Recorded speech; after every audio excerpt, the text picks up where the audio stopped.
अस्सलाम वालेकुम। सीखो सब कुछ में खुश आमदीद। दोस्तों, आज हम सीखेंगे कि डेज को किस तरीके से कैलकुलेट किया जा सकता है बिटवीन टू डेट्स में। यानी कि हमारे पास एक क्वेश्चन है कि how many days are between two dates, दो डेट्स के दरमियान में कितने दिन हैं। तो फर्स्ट डेट और लास्ट डेट दिया हुआ है और हमें डेज बिटवीन मालूम करना है, तो इसके लिए आप इज इक्वल टू लगा दीजिए और लास्ट डेट को सिलेक्ट कर दीजिए और माइनस, और फर्स्ट डेट को से माइनस कर दीजिए और प्लस कर दीजिए 1 से। जैसे ही हम इंटर करेंगे तो 31 यानी कि 31 डेज आ जाएंगे। यानी कि 1 दिसंबर से 31 दिसंबर तक 31 दिन है। तो 31 दिन है तो ये आपके पास आ गया। इसी तरीके से अगर आपने ये मालूम करना है कि वर्किंग डेज कितने हैं, यानी कि वीकेंड्स को हटा दे, यानी कि हफ्ता इतवार छुट्टी है उसको हम हटाकर वर्किंग डेज मालूम करना चाह रहे हैं, तो इसके लिए नेट वर्क डेज का फार्मूला लगेगा। आइए देखते हैं इसको कैसे किया जा सकता है। इक्वल टू आप लगा दीजिए नेट वर्क डेज। जैसे ही आप टैब की प्रेस करेंगे नेट वर्क डेज पूरा आ जाएगा और इसमें आपसे पूछ रहा है कि स्टार्ट डेट कौन सी है, ये है, और इसको मैंने दे दिया कॉमा, उसके बाद एंड डेट आपने बताना है। जैसे ही मैं इंटर करूंगा तो इसने हफ्ता इतवार की छुट्टी निकाल कर इस पूरे महीने का बता दिया कि 22 डेज है, वर्किंग डेज है।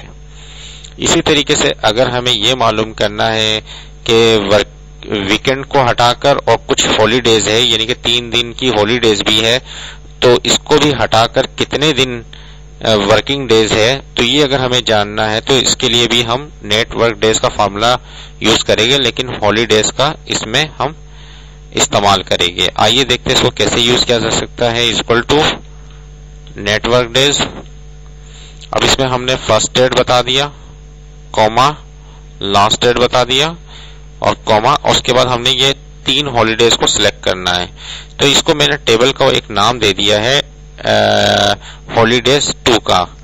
तो वो आप इसमें जैसे ही लिखेंगे हॉलीडे 2, ये एक टेबल दिया हुआ है, आप देख सकते हैं टेबल बना हुआ है। तो इस टेबल को मैंने जैसे ही सिलेक्ट किया और एंटर करता हूं तो ये इसने मुझे बता दिया कि 19 डेज है, यानी कि 19 दिन। इस तारीख से इस तारीख तक वर्किंग डेज जो है 19 दिन है, क्योंकि हमने वीकेंड को निकाल दिया इसमें और ये 3 हॉलीडेज थी, इसको भी निकाल दिया। ये 3 हॉलीडेज जो थी वो वर्किंग डेज में थी, तो इसको भी हमने निकाल दिया। इसमें हम देख सकते हैं दिसंबर में ये 14 दिसंबर को क्या था, वेडनेसडे था और थर्सडे और फ्राइडे 16 को फ्राइडे था। तो इसको इन 3 छुट्टियों को इसने निकाला और वर्किंग डे वीकेंड को निकाला, तो इसमें हमें वर्किंग डेज 19 बता दिया, यानी कि 22 था, 22 में 3 छुट्टियां ये भी निकाल दी तो 19 दिन हो गए। इसी तरीके से ये टेबल हमने किस तरीके से बनाया, अगर मैं यहाँ एक डेट डाल देता हूँ 14 दिसंबर 2016, इसको मैं यहाँ से जाकर फॉर्मेट इसका ये ले लेता हूँ और ओके कर देता हूँ, और यहाँ से मैंने ड्रैग कर दिया और इसको मैंने नाम दे दिया हॉलीडेज 3 का। तो हॉलीडेज का नाम मैंने दे दिया, तो उसको मैं टेबल में हॉलीडे 3 का नाम दे दूंगा। इसको मैंने सिलेक्ट कर कंट्रोल टी प्रेस करेंगे तो ये क्या है, ये इसको टेबल बना देगा। तो ओके किया, ये एक टेबल बन गया और ये डिजाइन में टेबल पर हम इस वक्त हैं, और यहाँ आप इसको नाम दे दे। इसको आप यहाँ नाम दे सकते हैं, इसको मैंने नाम दे दिया, जैसे वो हॉलीडे 2 था ये हॉलीडे 3 कर दिया, तो ये हॉलीडे 3 के नाम से।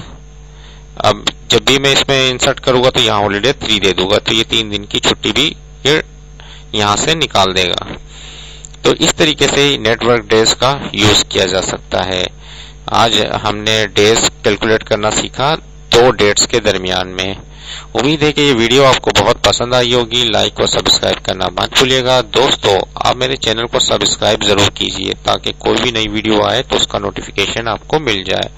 Thanks for watching. Allah Hafiz.